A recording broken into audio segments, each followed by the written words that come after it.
going to make a short demonstration on how to examine the cervix or walk the cervix where you suspect a cervical tear after vaginal delivery. So with your assistant, you need two seam speculum with long blades. One will be anteriorly and another one posteriorly over the posterior vaginal wall. So using your clamps, you need special cervical clamps or even a sponge holding forceps can help to during the examination. At least 2 or 3 can do a job for you. So this is clamp number 1. Place the first clamp on the anterior lip of the cervix at around position 12 o'clock and grab it there. With your assistant,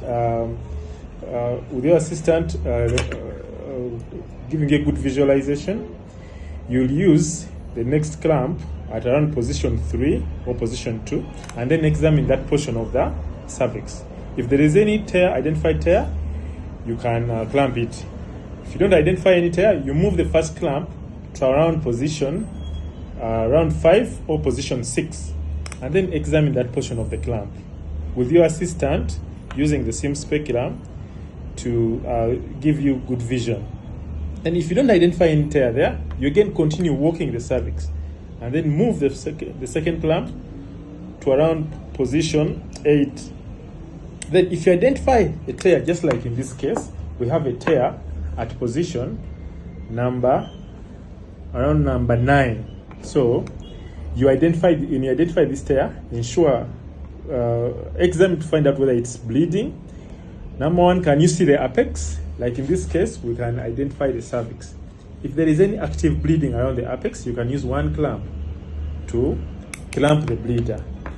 And if the edges of this tear are also bleeding, adjust the clamp so that they can arrest the bleeding on one edge of the tear and another clamp on the other edge of the tear. Now, once this is done, you can proceed to repair the tear. If it's a small tear, you may do an attempt to repair it on labor ward. However, if it's a big tear like this one, you may need to shift to theater at this point so that you can repair it in a good lithotomy position with good visibility from the theater lights. In situations like in our health center 2, health center 3s, where we don't have a theater, you should refer the patient in this position when the tears are clamped. Before you end your examination, ensure the mother is no longer bleeding from any tears before you refer. Otherwise, just referring without ensuring she's not bleeding may be futile. Thank you.